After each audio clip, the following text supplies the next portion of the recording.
Hello, everyone. Welcome to the Temple of Possibilities. I am Minister William, or Reverend Will if you wish, leading today's sermon of September 8th, 2024.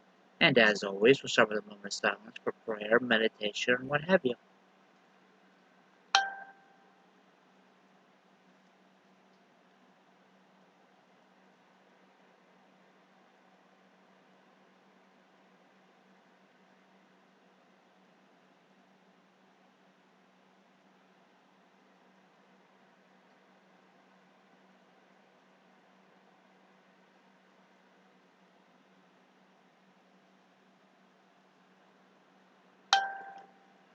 All right, thank you.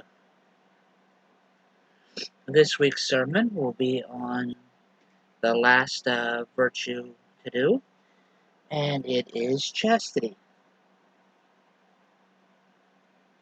And as all the other virtues I did, it's on the ULC's official website, theministry.org.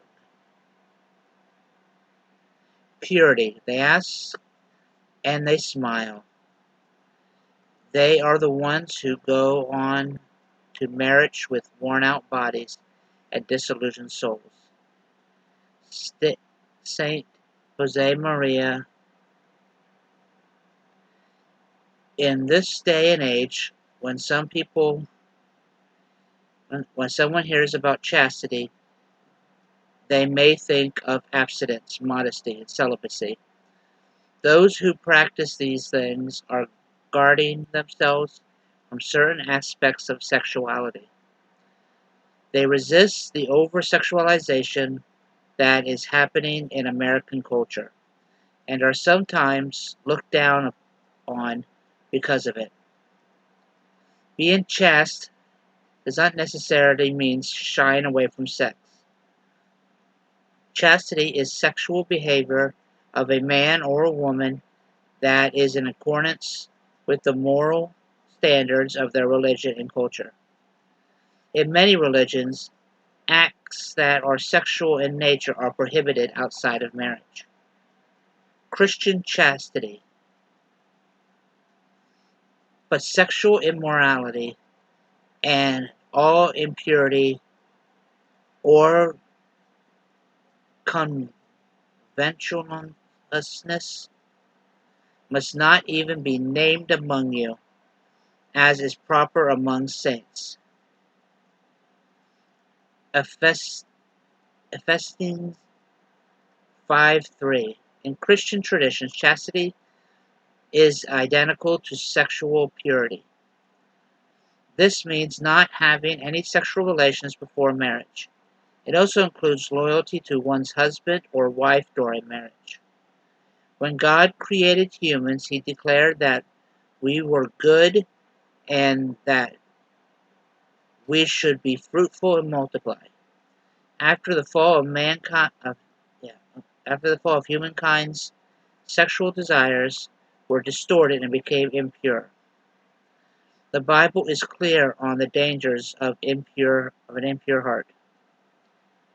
Flee from sexual immorality.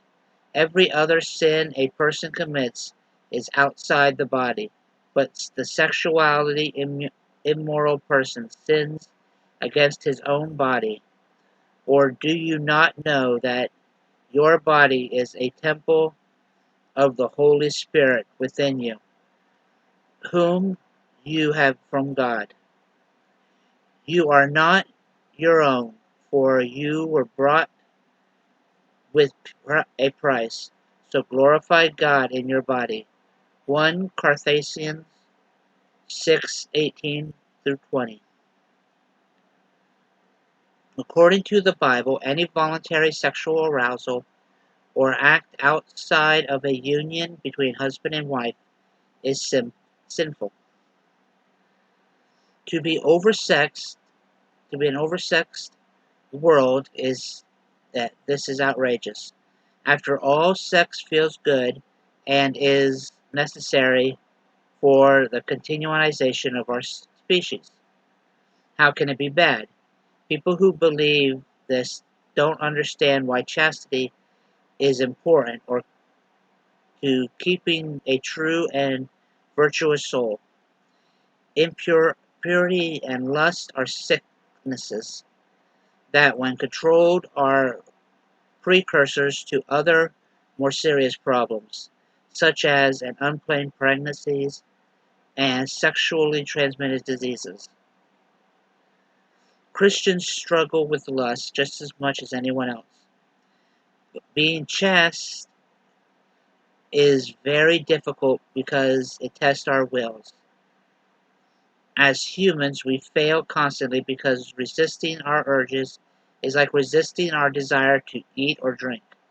Christian chastity means fleeing from temptation and being mindful of the way we speak, think, dress, and the places we go. Buddhist chastity. We are shaped through our thoughts. We become what we think. When the mind is pure, joy follows like shadow that never leaves. Buddha. Buddhism describes chastity as through the Noble Eightfold Path.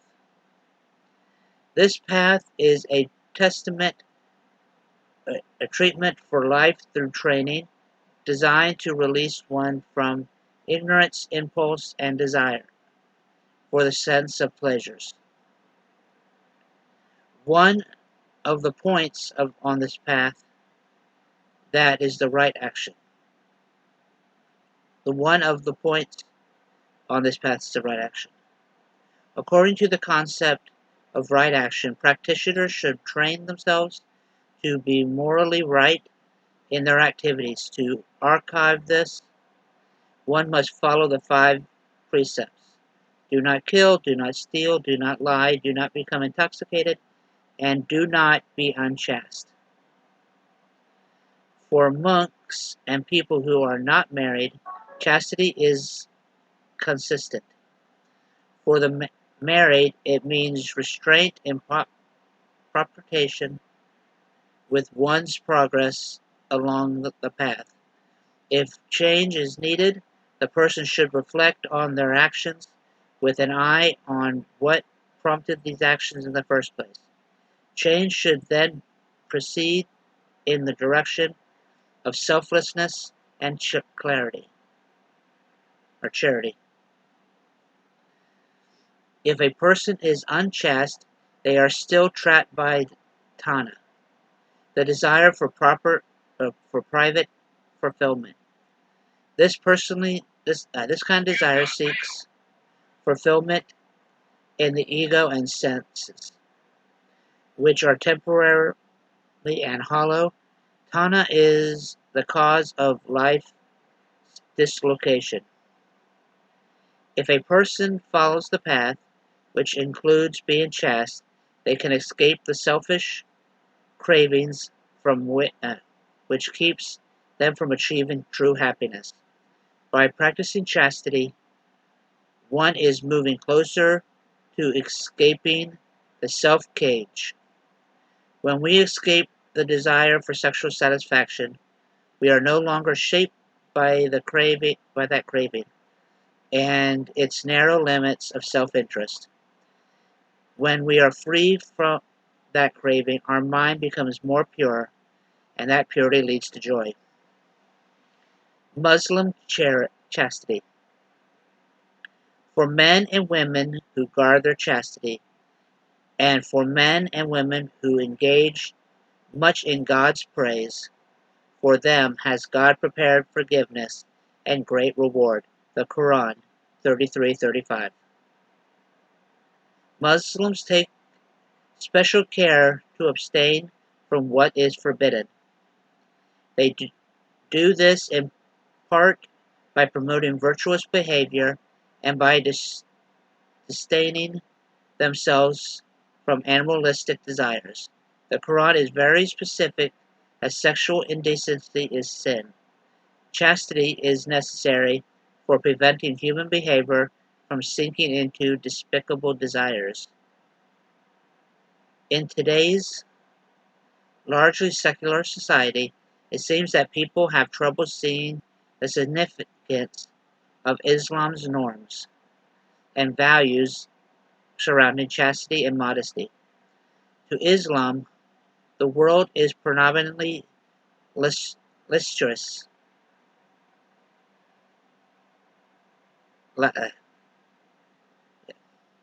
and we are in danger if we are not diligent in guarding our chastity. Unchaste behavior can be disastrous, even devastating consequences. Can have disastrous and even devastating consequences. Islam's teachings about unchaste behavior seek to educate and reform before that behavior leads to disaster. This does not mean someone will experience a catastrophe that ruins their lives as a result of unchaste behavior, yet this is no excuse to be unchaste. Men and women should practice chastity because Allah commands it, and if they love God, they will want to obey His commands. As a person who would want to be clean, have nice clothes, and a great smile when they meet their beloved, so should that person enhance their spiritual attraction to others to appropriately approach God. One way to do this is by nurturing chaste behavior. Such things are not easy, nor will change happen overnight, but Allah assures His people, those who strive in our path, we will surely guide them in our ways. Quran 29:27 or 70, 29:70. Connecting definitions of chastity. Chastity, Christianity and Islam closely relate to one another in their teachings of chastity, while Buddhism differs slightly. All agree that chastity is vital to working toward virtuous soul and ultimate salvation. From these three religions, we learn that following chastity, sexual misconduct is a sin against the body and God. If we try to resist or fight it by ourselves, we will fail. We need to flee from it toward Christ, who is our strength and hope, Christianity. Chastity is necessary for escaping selfish desires of the flesh, which bind us from truth and cause us to suffer. If we can escape this cycle, our minds become purified, which leads to happiness. Buddhism. Chastity is abstaining from improper sexual action, which is forbidden along with other animalistic desires. Key to this is focusing our minds on God and keeping ourselves busy with healthy and constructive set acts. So there is less room for unchaste behavior. Islam. How can I practice chastity? In order to practice chastity, one must focus on improving self-control. This is a test of will and is never easy for anyone. In order to change, one must change the way they think about themselves and about other people. This is accomplished in part by changing our behavior. You cannot just flip a switch and be more chaste. It takes time. Get in touch with your faith. The most important factor behind change is how much you want that change. If you are not in it all the way, it will be much harder to accomplish the goal. This is where faith and spirituality play a crucial role. If you believe in God, spend time in prayer and meditate upon the holy text. Whatever you believe, lean on that and others who share your belief. Let their strength be yours. Practice modesty. True modesty extends to our speech, our actions, our thoughts, and the way we dress. Therefore, dress appropriately. Be aware of your thoughts as you think them. Watch your body language and be attentive to what you say. Oftentimes, on social situations, we try to act cool and participate in jokes or conversations that are sexual or inappropriate. Resist the urge to be like everyone else and stand firm to what you say. Modesty sends a message, and others are more likely to be inspired rather than offended by what you say. Avoid sexual temptation. This involves staying away from situations where you might be enticed into the behavior you are trying to avoid. If you're dating, refrain from situations like the back of the car, a bed, or being alone together. These settings set us up for failure. A person trying to lose weight shouldn't go to the candy store. Just stay away. Know how to resist sexual pressure. Sometimes at work or home or out in the world, we find ourselves in situations where the atmosphere becomes sexually charged. Don't allow yourself to get caught up. Be ready with comebacks to defend yourself. This won't always be necessary, but it's important to keep guard. By avoiding and resisting, you will gradually change your thought process, and by doing so, will become more chaste. Temptation is not a force you can defeat by direct combat. Just like you cannot slay a tornado by charging right toward it. Since temptation can only exist in the mind and hearts of people, we can defeat it by starving it. It is abstinence, chastity will grow. In its absence, chastity will grow. I personally don't prescribe to chastity, but that's just personally me. I know some people who do, and that's great for them. And I fully support that if that's what they want to do. But it's just like I said, it's personally not for me if I can help it. But yeah, everyone. I like to say everyone has to follow their own path, and they have to do what's right for them. But if you're not hurting anybody, or you're not hurting yourself, you're not hurting other people, and it makes you feel good, makes you happy, go ahead and do it. But once it starts ruining your life and hurting yourself and others to get it, then it becomes a problem. And then you need to look into what brought this all around. But yeah, remember, when we all come together, the possibilities are endless. And I will see you next week. I'll probably start doing the 7 deadly sins since I am now through the virtues. Let me know what you think, and I will see you next week. Remember, when we all come together, the possibilities are endless.